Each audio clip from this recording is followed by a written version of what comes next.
Hi everyone. It's good to see the screens, or at least most of the screens. I'm going to actually on my own computer. I'm going to minimize everything so I can focus on the Daf Makorot. But in any event, here, first of all, I'm going to make the Daf a little bit bigger. Tell me if it's large enough for everyone. Okay, is that good in terms of the size? Better. Um, Yes, and then yes, good, good.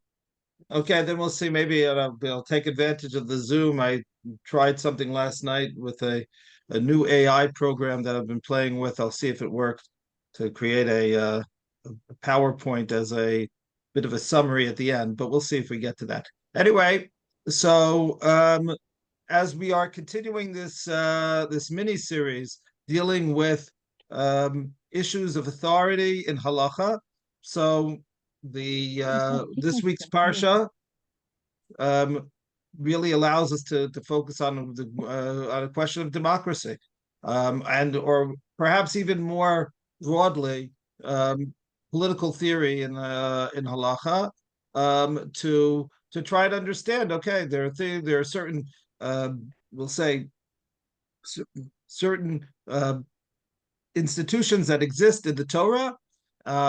There are clear guidelines in various Masechtot and Shas, and now we are in the 21st century. And to what extent do um, those institutions, do those guidelines continue to apply to us today? So that's basically what I want to touch upon. It's obviously a much larger topic than what we're going to be able to cover in an hour, but the I think that we can touch upon a lot of the on the major makorot, as well as being able to get a sense of how poskim, in the wake of the establishment of the state of Israel, how they dealt with that question.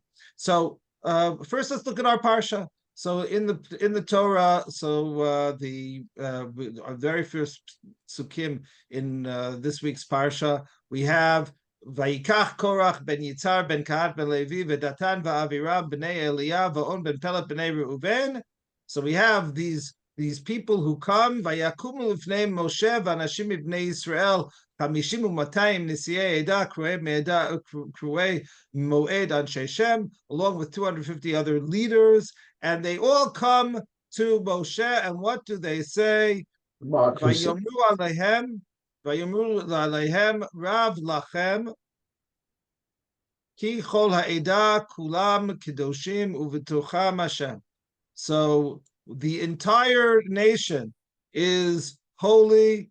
The entire community has God in its midst. Umadua titnasuu al kahal Hashem. Why do you literally lord over the community of God? And so Moshe responds however he responds. But what is the crux of the argument? So Rashi on the pasuk says something which is not doesn't seem to be exactly we'll call it pshuto shel mikra.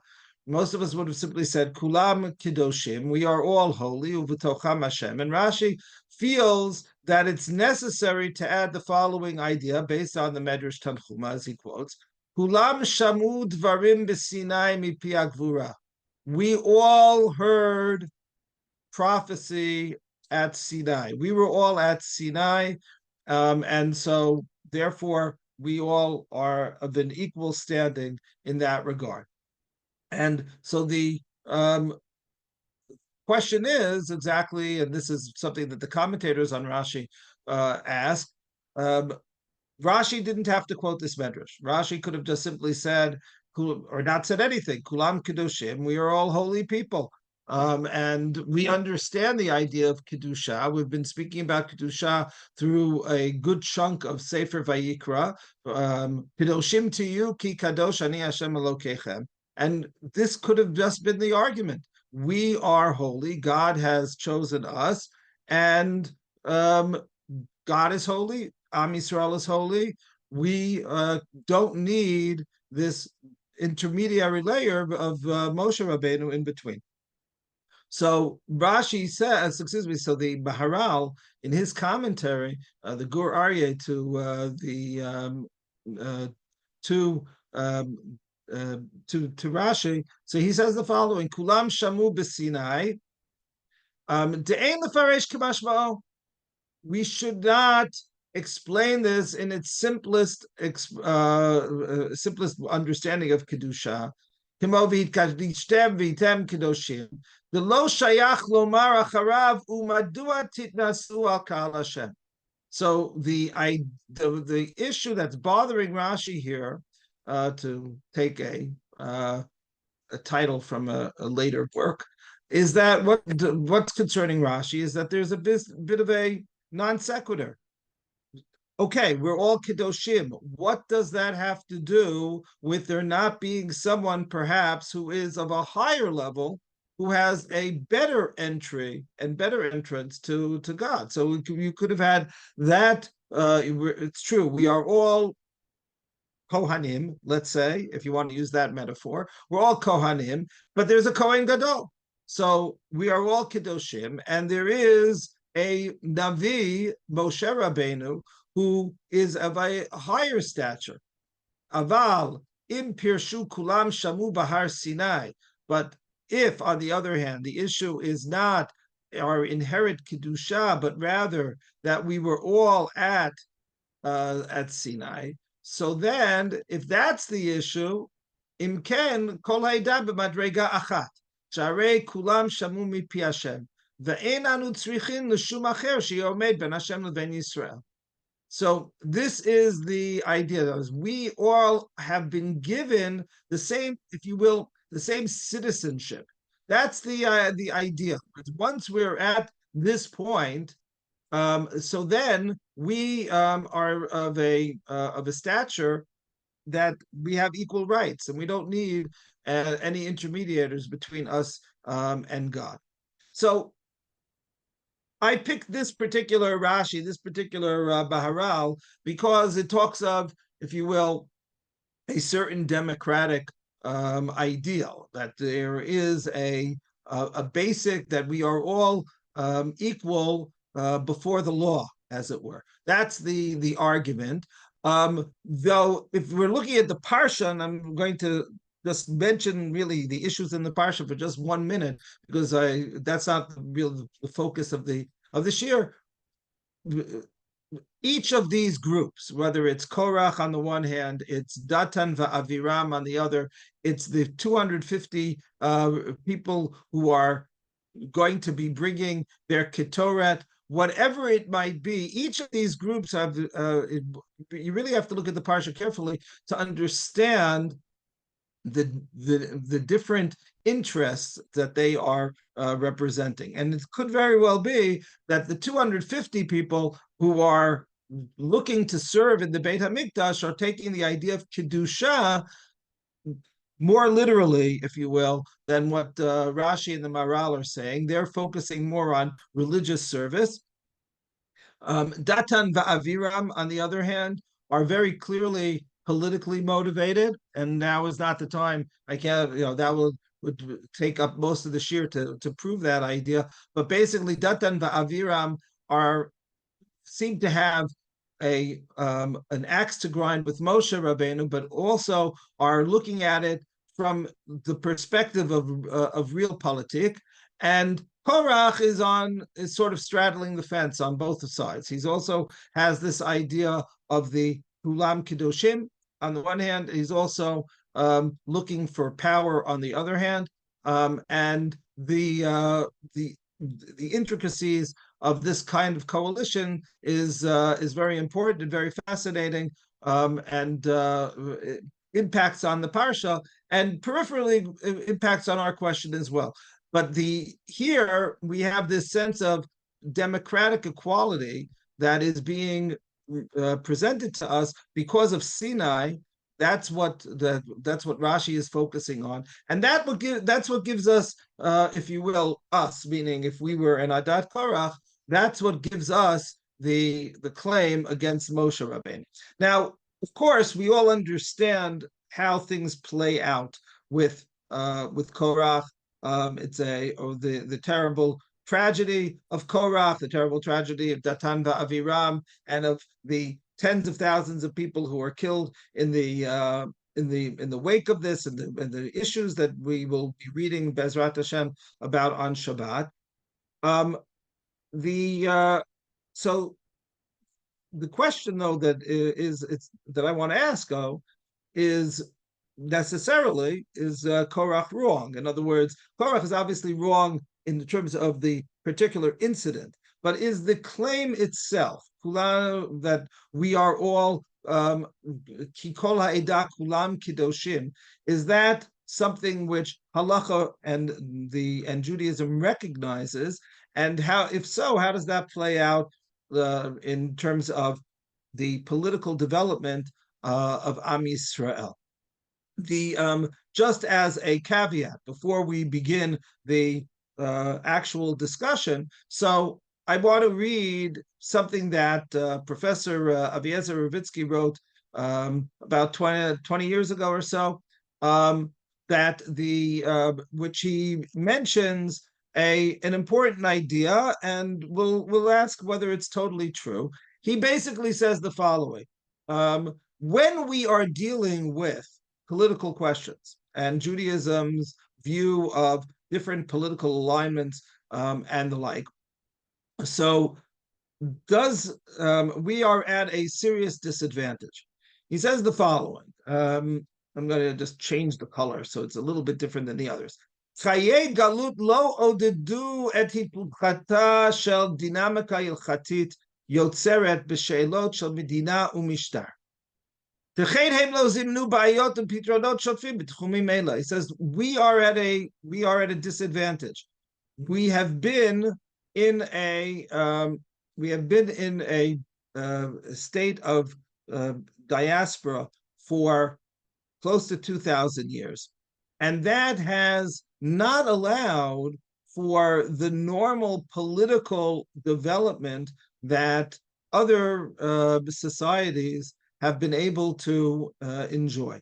And so we are now looking at modern day questions, and we are given the tools that were written going back to the time of the Tanakh, and through into, let's say, the Gemara and the Rishonim, without there being practical experience that allows poskim to be dealing with the issues of their day. So that is something which is going to handicap our efforts, to jumpstart the process here in the, let's say, the end of the 20th century into the 21st century, and down to say, okay, we have our model. We'll look at the Rambam. We'll look at the Abarbanel, whoever it might be that we're going to look at, and try to come up with a society and with a system that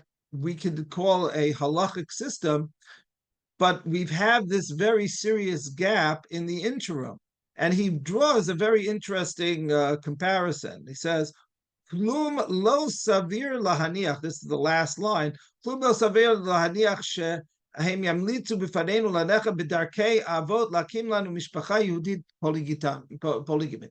Let's say, for whatever the reason, there was no Jewish family structure for 2,000 years. And now we had to recreate for the first time in 2,000 years, we're able to create the Jewish family. What would we do? We would look at the Tanakh, we would look at the Torah, we would look at the Rishonim perhaps, and try to get an understanding of that. So if that were the case, what would we come up with? We would come up with a system that says, well, of course we should have polygamy. Look at the Avot. They all, with the exception of Yitzchak, had several wives. We should look at the system that exists in the Torah. We should embrace slavery and the like. And we can go down the list. And we all understand that halacha has developed over the course of the centuries within the and using the rules of halacha to be dealing with a ever-evolving society, or I should say ever-evolving societies, right? Because after all, especially in the diaspora, we're talking about not only a question of time, we're dealing with a question of multiple societies, and with different norms and the like. And the poskim have been dealing with that in all sorts of different areas, starting, let's say, with family law. But it has not been dealing with it nearly to the same extent in political law. So we have to keep that in mind. Whatever we look at is saying, well, okay, we are dealing with this and we have to deal with it. And Baruch Hashem, we have this tremendous chut that now 80 years into the state, close to 80 years into the state, that we have this, we have the ability to be dealing with these questions, and we have that responsibility. But at the same time, we should be ever careful to understand that whatever we say, right? So it is working with that lacuna that exists between, let's say, since the time of Bar Kokhba, 135 CE, when it was the last time that we had self-rule, and 1948. So with that in mind, let's continue. So what is the basis? So we could start with the notion of melucha, right? The Torah tells us in Parshat Shoftim, and I didn't bring it here, that the Torah just says that if you wish to have a king, so yes, appoint for yourselves a king, and there are certain restrictions that that king has. So there's a clear expression of the monarchy in the Torah. There is, as is well known, already a machloket, starting with perhaps Shmuel Hanavi, that there is, but even before Gidon, that there is a ambivalence as to whether or not we want to embrace a monarchy or not, and machloket amongst the different deyot as to whether there's a mitzvah to have a king or whether it's something which is permissible under certain circumstances. The Rambam takes the first approach. The Rambam says, Shalosh mitzvot nitztavu Yisrael b'shat knisatan la'aretz. So there are 3 mitzvot that the Bnei Yisrael as a nation have to when they come into the land. The first one being limnot lahem melech. The first one being to appoint a king, shene'amar som tasim alecha melech, and the other 2 are to destroy Amalek and to build a Beit HaMikdash. In other words, you can only, and it seems as though there is a chain. This happens, from a chronological perspective in the Tanakh, in the Nevi'im. That's exactly what happened. First, you have Shaul as the king, and then you have the war against Amalek. That's the first time that someone is told directly, go and fulfill the mitzvah of Mechiyat Amalek. It's not a mitzvah on the individual. If I have a neighbor who is an Amaleki, I don't have a mitzvah to kill him, but there is a mitzvah on the king to deal with Amalek. And then afterwards, after that, after those incidents, so then the king has a mitzvah to also to build a Beit HaBechira, which that was part of the role. That's why it's considered to be the Beit of Beit David, because he is the one who was responsible for it. So this is all a chain. So the first mitzvah of that chain is the mitzvah of having a melech. On the other hand, there are those who disagree very strongly with the Rambam. Perhaps most famously in this regard is the Abarbanel. The Abarbanel, who lives in he was born in Portugal in 1430. He dies in Italy in the first century, the first decade of the 16th century, and he, of course, was an advisor to Ferdinand and Isabella, and lobbied very hard for the expulsion order to be rescinded. Unfortunately, he was not successful in that, and he himself chose exile over over Christianity.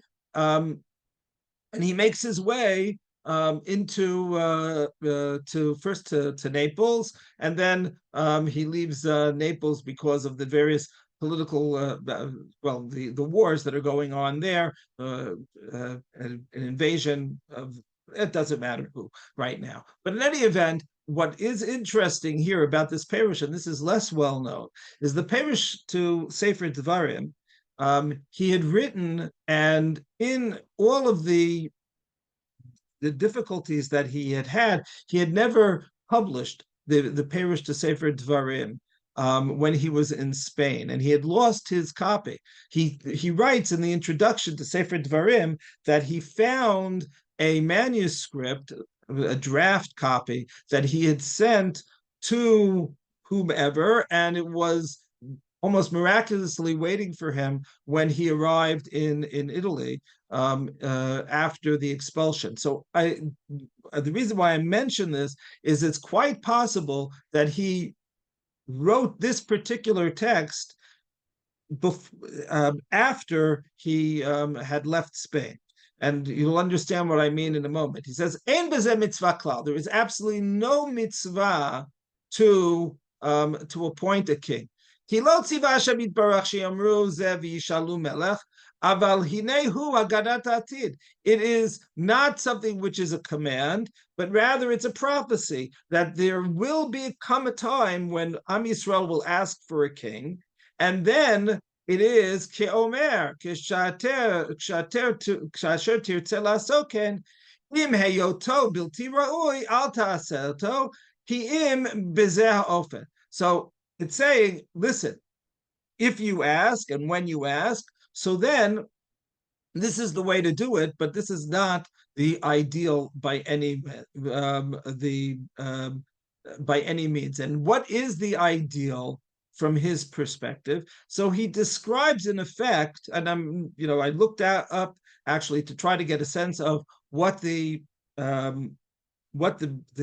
political hierarchy was in Naples at that time. I didn't get a total answer, but it seems to be much closer to the Venetian model, which is also at the same time, at the end of the 15th, beginning of the 16th century, where you have in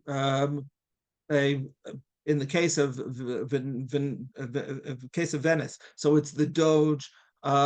In the case of Naples, so it is a king, but there is a very strong, we'll say, it's too early to call it a republican system, but it's not a republic, but it's but at the same time, there is a strong representative body of the people. So in this regard, that's what he says is the ideal. Lama lo tiyena hanadgotehen mishana l'shana or l'shalosh shanim kishnei sachira pochot mizeh. Says, why shouldn't the representatives be in office for a year, 2 years, 3 years, maybe even less? Vagia tor shoftim v'shotrim.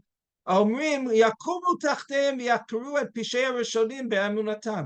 so then the next group of legislators will be able to basically examine the actions of their predecessors, and which he says is going to certainly impact and minimize corruption. And then he says, "Uma lanu lahavi al tanot sichliot, hinei hanisayon gover al hakesh."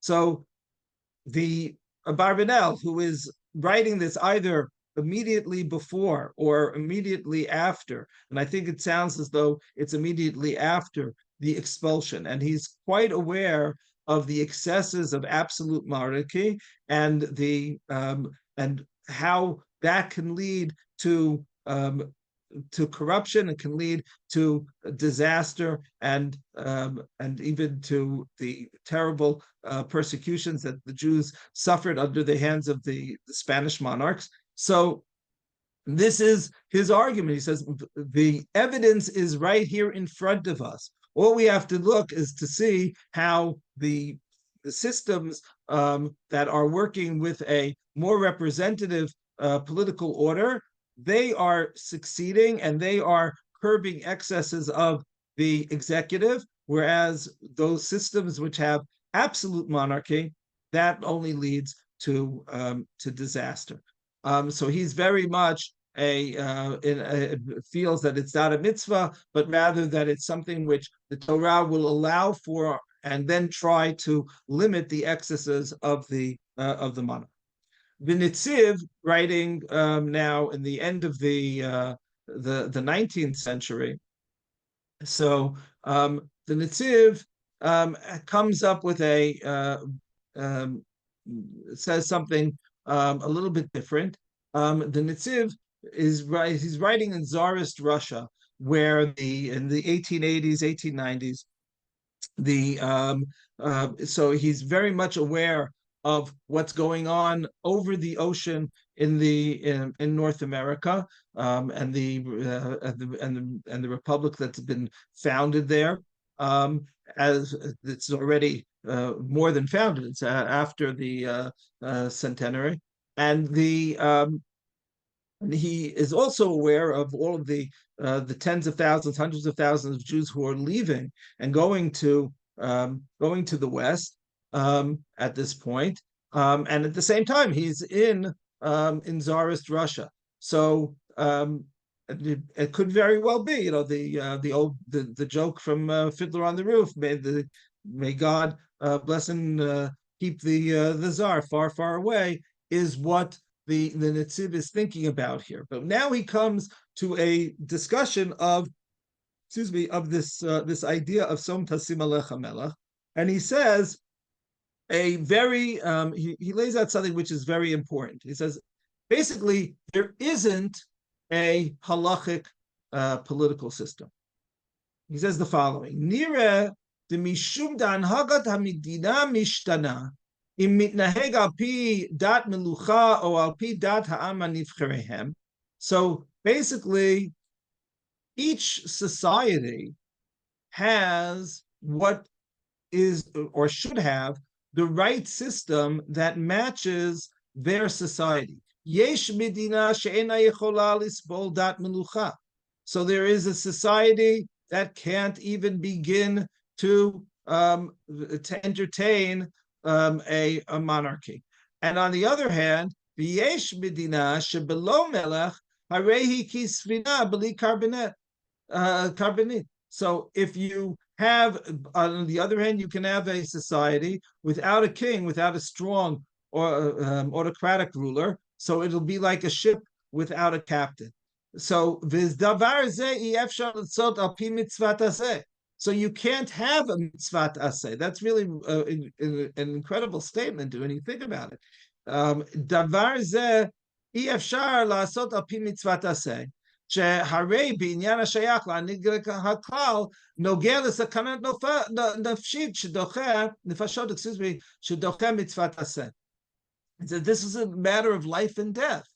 If you were to say that there is a mitzvah of Shabbat, okay, but we understand there's a mitzvah of Shabbat and then pikuach nefesh doche Shabbat.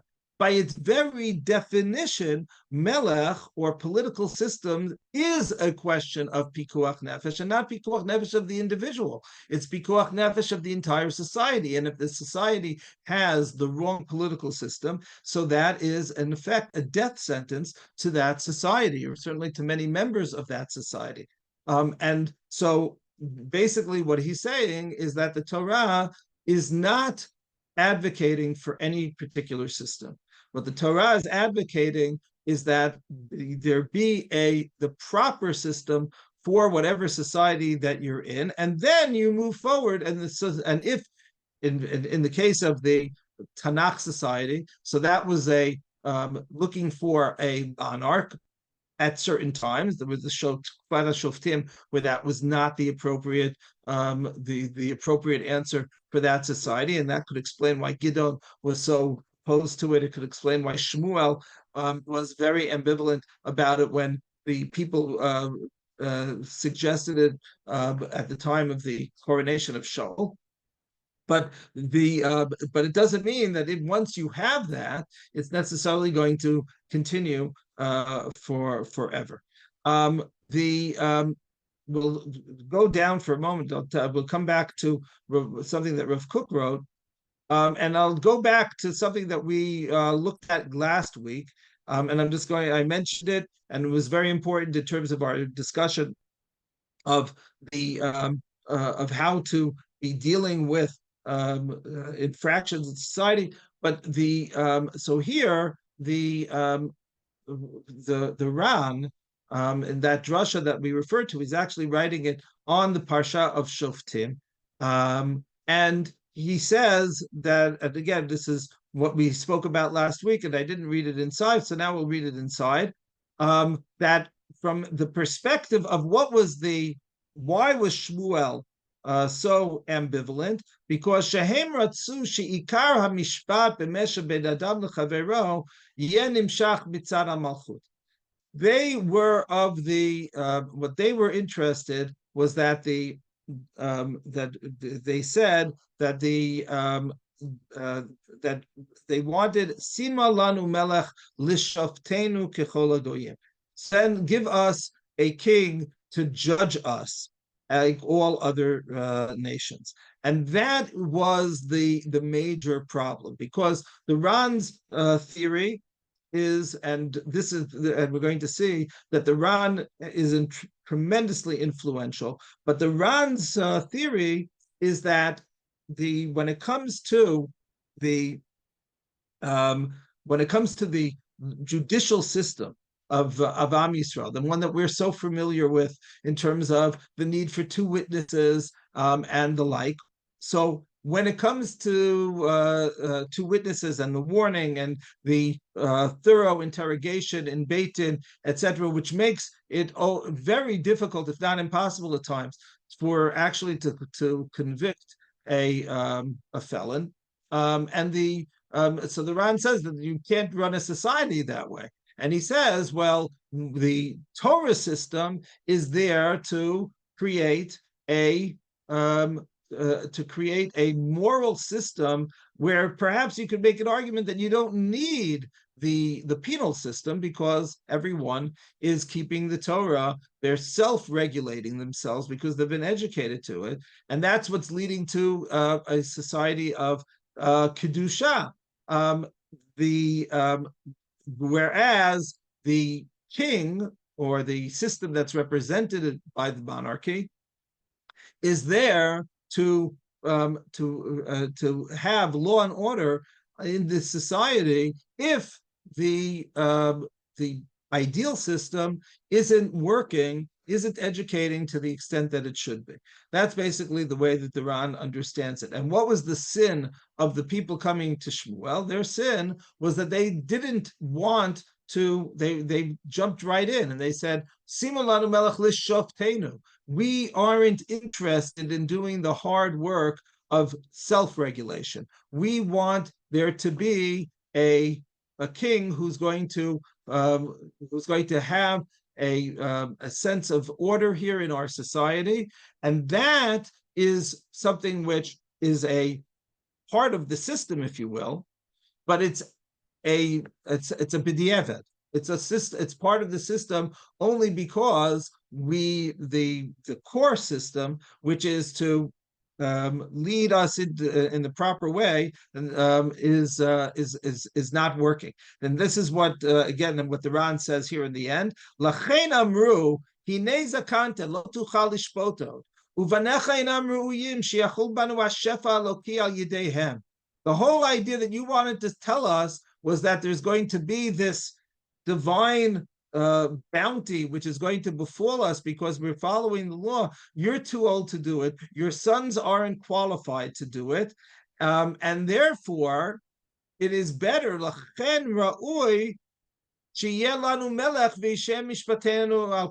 better for us to have a king and for us to work with that. And this is so. But had he said, had people asked at the time, They were more interested in the political order.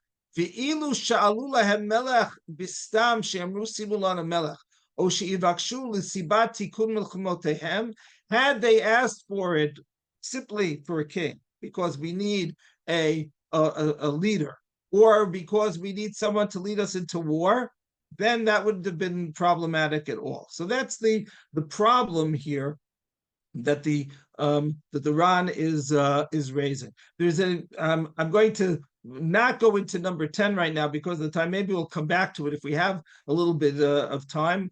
But in the end of the 19th, beginning of the 20th century, the Avnei Nezer hones this a little bit, but I'm going to skip it right now. We're going to now go into the application. We're going to skip from the Ran. The Ran is writing at the end of the 13th, beginning of the 14th century. And we're going to skip basically 600 years, and we're now moving from the 13th, the 1300s into the 1900s. And the question that's being asked, and here the date is an important date, just that you should see it. It's deep into the mandate. It's 1938. Okay, and it's and this is questions that are being offered to Rav Chaim Ozer Grudzinski, who is the recognized posek hador, the leading posek in at least for Lithuanian Jews, and a very strong influence on Rav Kook, who's already passed away, but at this point, a strong influence on Rav Herzog. There are many letters that are being exchanged between Rav Herzog, the first Rav Rashi of the state, but he's now the Rav Rashi of Mandatory Palestine. And the questions that are being dealt with, the 2 years earlier, questions had been sent to him with regard to the Peel Commission, whether the Yishuv should accept the Peel Commission's recommendations. And here the question that is being sent to him is, well, how do we establish a halakhic judicial system? How do we establish this is it's right before the war, but it's also only, as we know, history will tell us, only 10 years before the founding of the state. How is it possible to come up with a halachic constitution? How are you going to deal with minorities? How are you going to have a democracy and functioning with a halachic, within a halachic system? So he embraces the Ran. He basically, which in a way sidesteps the problem, because if you're embracing the Ran, so what you're saying is that the state has the, if you will, the din of the melech. This already had been stated by Rav Kook. That piece that I skipped earlier on, Rav Kook. And I don't remember exactly when this tshuva was written, but I believe that it's written in the 1920s. So is when he's talking about melucha, so he basically says, "Kevad shemishpetei melucha hem gam ke ma shenogeh lamatzav haklali shel ha'umah." So since when it comes to the laws of the melucha, they are referring to the general welfare of the nation. Chozrim ela zchuyot shel hamishpatim liyad ha'umah bichlala. So then, basically, is that the king is not an institution unto himself. The king is an outgrowth of the popular support. So if you don't have a king, so then any government that exists is going to have the halachot of a king. That's Rav Kook's idea. Rav Chaim Ozer doesn't quote Rav Kook here, but he takes that idea that you have the standing of the melucha with regard to this, and that allows you to basically by-step halacha. Because what are you doing? V'nogel mishpatim ben Yehudi ve'eno Yehudi al mishpat klali. V'nogel gnevot gzelot v'shar onshin k'fi hanireh mitshuvot haran haya mishpat hamelucha miyuchad levad beit din adanim al pi din Torah. So you can see from the Ran that the Melech has the authority within the system to say that when it comes to civil law, so then we are going to basically, and even and as well as we'll say penal law as well. In other words, we're not only talking about making sure that contracts are being kept, but we're talking as well as being able to punish criminal law. So that falls under the jurisdiction of the Melech. The Melech isn't bound by the halachic rules. So then once the state isn't going to be bound by that, so anything other than what we might call religious law, so can be handed over to the state, and the state can do it in whatever way they see fit. Rav Herzog, who is who's here and who is a Zionist. In other words, Rav Chaim Ozer was actually the founder of Aguda. He wasn't an anti-Zionist, but one could not say that he was a Zionist either. Mizrahi was a feature of life in Lithuania, and Rav Chaim Ozer, while being respected by Mizrahi, was not a Mizrahi. And so Rav Herzog, who is, and he is here in the country, and he wants there to be an establishment of a state which is working within halacha. So he doesn't want to simply say, okay, we have the Ran, and now we don't have to worry about what halacha has to say. He wants to be able to be working within the halachic system, and at the same time, of course, we have the issues that need to be dealt with. So he wrote several volumes on this, trying to, and even the title is informative. The title here is Chukah Yisrael al pi Torah, right? The something that we still don't have, a constitution for Yisrael, which is being constituted using halachic the halachic system.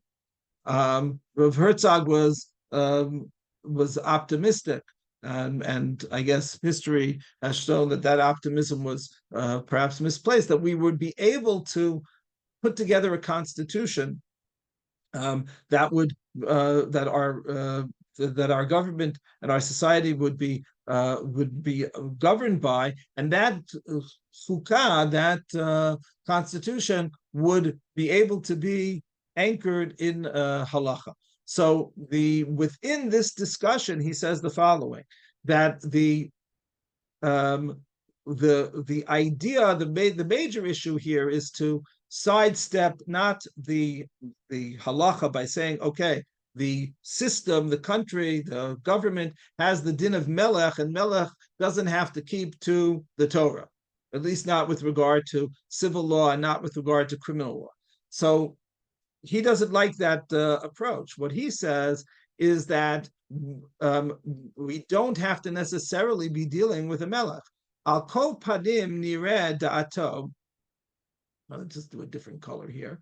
Da'ato kebishar ha'srarot mo'ila kabbalah v'hamuvan shel kabbalah u'kabbalat tzibur shalav yistaresh shelto b'tefkid miuchad lo.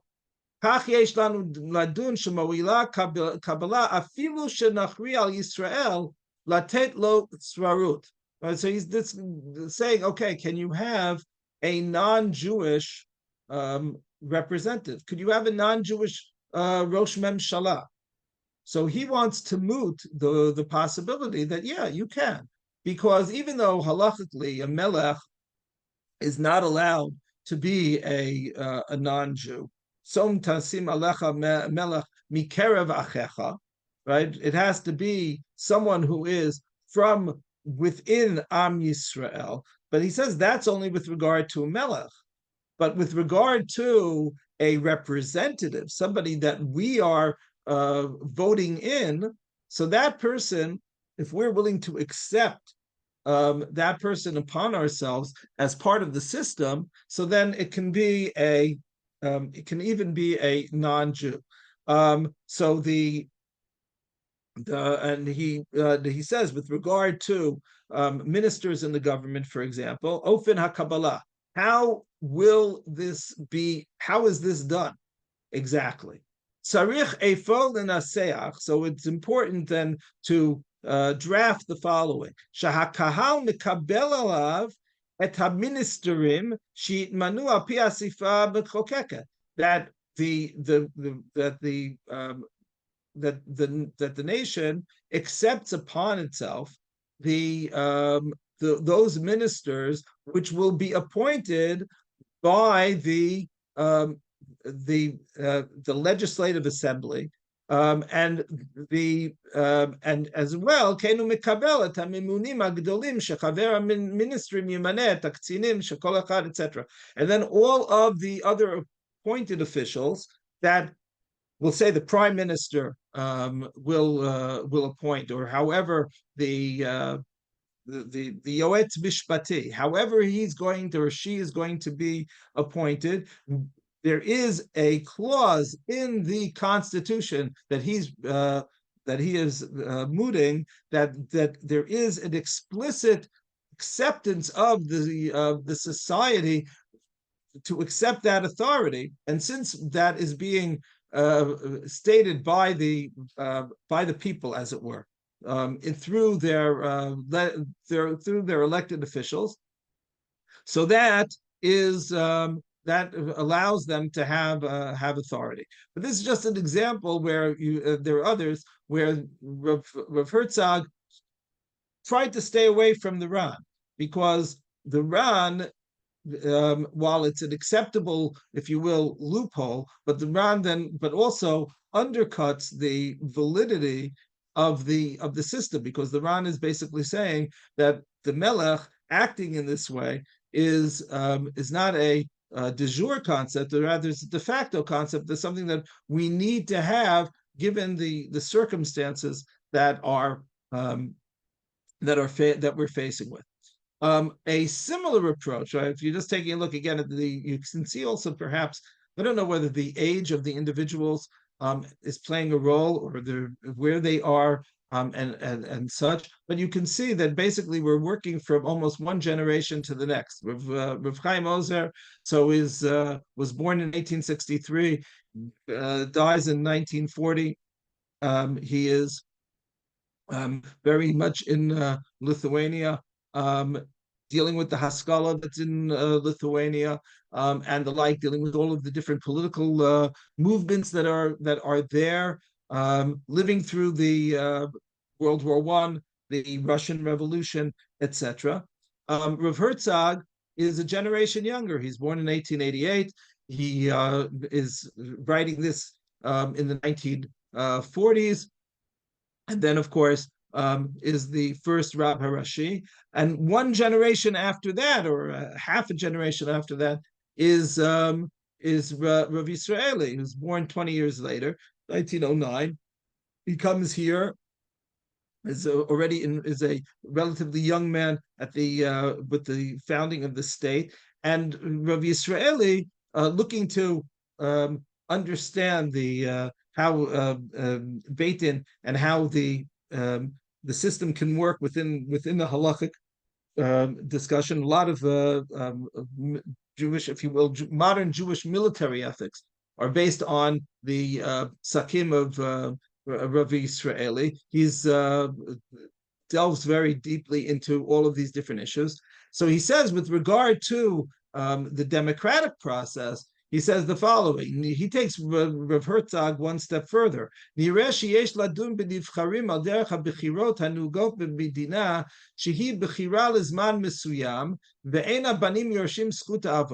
he says, once you're dealing with a democratic process, and you're dealing with officers of the or representatives, excuse me, who are who have been appointed, not appointed, excuse me, but are elected officials.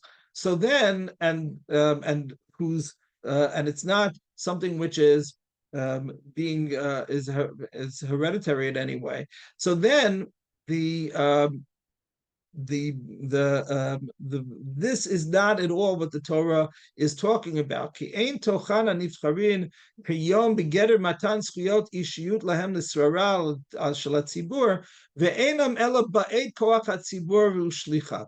So they are after all representatives, and they are public servants. They are not they are leaders, but at the very same time, they're public servants, and they are in effect our employees, and not that we are incumbent to them in any way.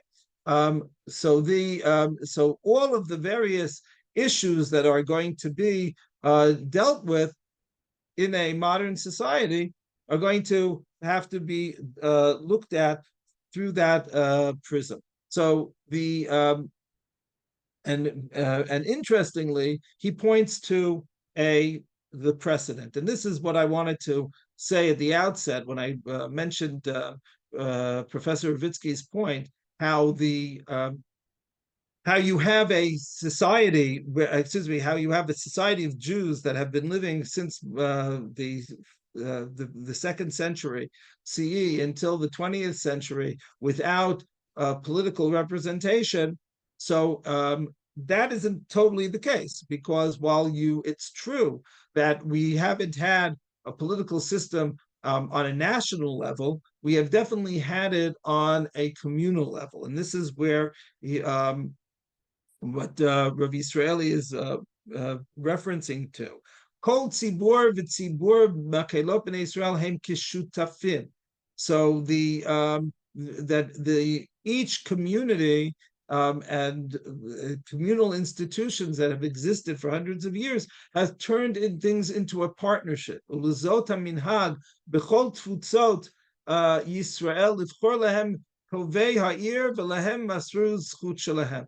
But because they looked at their appointed and elected officials throughout history as being partnerships, as being their representatives, so then the community, in effect, has passed on its authority to its elected representatives. So I see, though, that right now I'm going to put away these makorot for a minute, because we don't have time to go into the different models that existed for communal leadership, because at the same time you could ask the following: okay, did those communities, were they democratic institutions? Did every member of the community have the right to vote? Obviously, the question of whether women had the right to vote. Was it limited or only to landowners or to people of means? Whereas it something which was allowed that all members of the community were able to be to vote for and to find the representatives. So there were different models in different places, but with the few minutes that we have left, so I don't have time to get into that, and perhaps we'll leave that for another time. But I would want to, I'm going to stop this share, and I want to share another screen, just sort of to, I guess, to sum up what we have been speaking about. So one second, I've never done this before. Hold on, just there we go. So so just as a means of just a bit of a summary. So we have the question in terms of Korach. I didn't have time, as I said at the outset. I was playing around with the program last night, so I don't take any credit or responsibility for the illustrations that this AI model gave me. But basically, the question of first the Korach's rebellion. So at least from Rashi and from the Maharal, so his argument is a democratic argument. Looking at the parsha, you can understand why it is perhaps and this is why Chazal famously understood it as a machloket shelo l'shem shamayim, that it was a corruption of taking a democratic argument in order to further Korach's goals, to further Datan and Aviram's goals. But the argument itself, the claim for equality, is something that is what we've been dealing with. We mentioned Professor Ravitsky's idea that it is not a simple matter at all to not the question of only coming up with an answer, but an understanding of what a modern Jewish modern Jewish government should be like. But it's something which, because of the gap in time, is something that we have to be very careful before we simply cut and paste earlier sources, because those are types of sources that in other areas of halacha have been dealt with and have evolved over the centuries. And here we have a danger of taking something which hasn't had that process and applying it improperly. We saw the different dayot of the just on in principle, is monarchy an ideal or not? The Rambam, who feels that it is, the Abravanel, who is very strongly against it, and the Nitziv, who is more equivocating, but basically says that it really depends. There is no ideal society, no ideal political system that the Torah advocates for. It's really a question of what each and every society is expecting. And here, the difference perhaps between the Ran and Rav Kook, whereas on the one hand, the Ran is viewing the system as being the system of the king as being a something which is somewhat outside, extra legal from a Torah perspective, but it's part of the system, but it's there when the system itself isn't working on its educational merits. Whereas Rav Kook is viewing the every authority of Am Yisrael as being the king itself, and here again the differences between Rav Chaim Ozer, Rav Herzog, and Rav Yisraeli as to how to apply the Ran.